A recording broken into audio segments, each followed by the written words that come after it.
Hi guys, welcome back to my YouTube channel. I think this is my third time filming this, but I'm gonna make this the last time that I film this. I'm going to tell myself that I'm not going to be so hung up on how perfect this video is gonna come out, and I'm just gonna say it as it is. But anyways, I wanted to talk about how I was kind of having a little bit of a difficult morning this morning because I drank coffee again. And I've told myself, and I know this, and I've told even some of my friends of my caffeine sensitivity and how I really just cannot stand caffeine because it kind of makes me want to curl up in a ball and it just gives me so much anxiety. So yeah, it was not great that I did that this morning, but we live and we learn. Hopefully, I think this is about the 15th time that I've done this. Hopefully that I finally learned my lesson. But anyways, welcome back to my YouTube channel. My name is Khushi, if you're new here. I kind of wanted to talk about a video that I filmed a couple of days ago that I ended up not posting because I used a mic that did not have any batteries, and I didn't realize that the mic didn't have any batteries, so the video ended up not having any sound. But it's okay, because I'm refilming this and we're gonna get right back into it because I'm still inspired by this topic and we're gonna continue talking about it. Today, I wanted to talk about the concept of being a sensitive person, ways we can advocate for ourselves as sensitive people, and also ways we can continue to show more love and compassion towards ourselves as sensitive people, okay? If you have been on your personal growth journey for a while, then you probably have already started learning newer ways to talk to yourself, but it can still be a very challenging thing to maintain or to be consistent in, especially as life throws new challenges your way. So I think that's kind of part of the reason why I wanted to make this video, is kind of as even a reminder, especially if you already kind of know these things about yourself, that keep going. You are such a beautiful light and you can continue advocating for yourself. I'm gonna start with a quote for this video. It goes like this: "To feel intensely is not a symptom of weakness.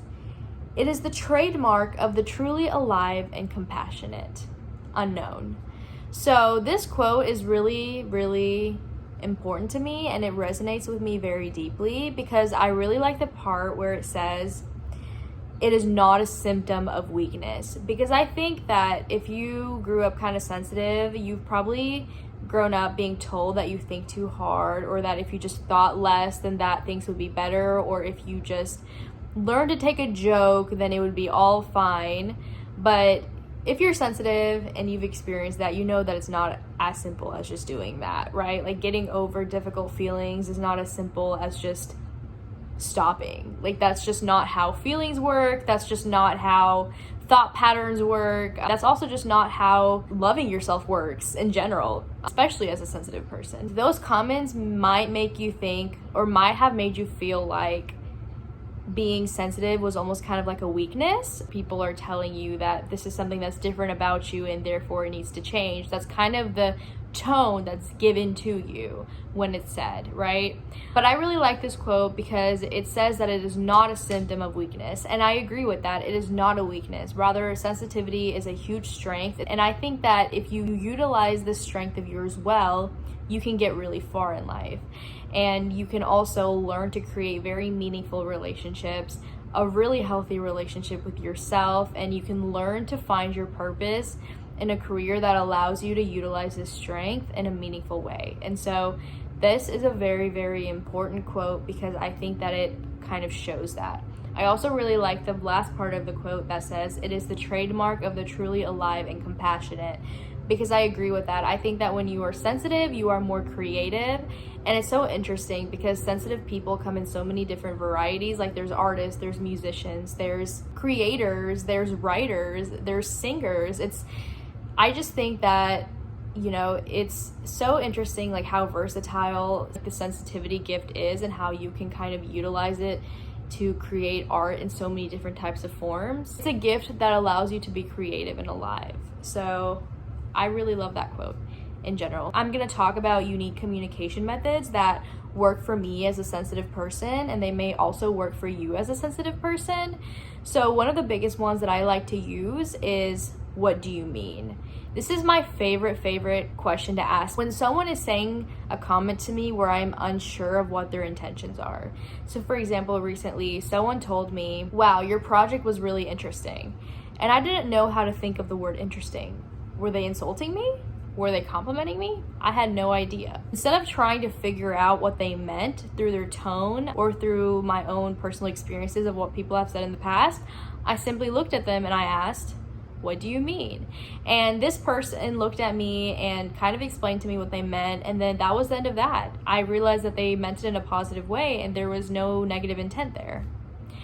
And sometimes I think you will come across people that may feel uncomfortable when you ask that question. That's not your responsibility, right? It's a direct question, but I think it's a great way to also signal to other people that you have boundaries and you are here to preserve your energy and your peace. And of course, it shouldn't really matter what people say, right? But a lot of times if you're working with people and maybe you're working with the boss, you're working with someone that has more experience than you are in a friendship with someone and you really value that friendship, you're gonna care about what these people think of you to a certain extent, right? Like, to a certain extent, we can't be fully detached from what people think of us. And that's why I think that comment is really important, because I think it also allows you to individualize yourself, and it also allows you to kind of clarify to yourself that maybe even if you are feeling kind of upset by what comment was just made, maybe they didn't mean it in a negative way. And I think that it's a good way to prove to yourself that there is more positivity than you think. A lot of times, especially if you're sensitive, you can be kind of more prone to thinking that things are personal. And I think that was just a really good way for me to personally overcome that habitual kind of thinking. So it was a really good one that I like to use, the what do you mean question. I also think the last thing that I wanted to talk about today is to just as a reminder to love yourself through the sensitive moments. I think that when you're sensitive, it can be very easy to think that you kind of need to just get over it already, or to just take the joke, or just why am I so sensitive? Why do I feel so much? It can be really easy to be judgmental towards yourself, especially when growing up people have said those comments to you. You may not realize it, but you may have internalized it and you use those comments against you when you are going through something difficult, similarly to how you've experienced it with other people. But what's important is recognizing when this happens and rather challenging yourself to love yourself. It's when you have a sensitive or a hard moment, those are some of the moments where you're supposed to show even more love to yourself than normal, right? It's one of those moments where you're supposed to sit with yourself even more deeply than you usually do, because that is what allows you to strengthen your resilience muscle and keep me moving forward in life as a sensitive person. So I hope that was helpful for you. If you have any other questions, feel free to comment them down below. If you have any comments, whatever it is. Thank you so much for watching if you are, and I'll see you next time. Bye.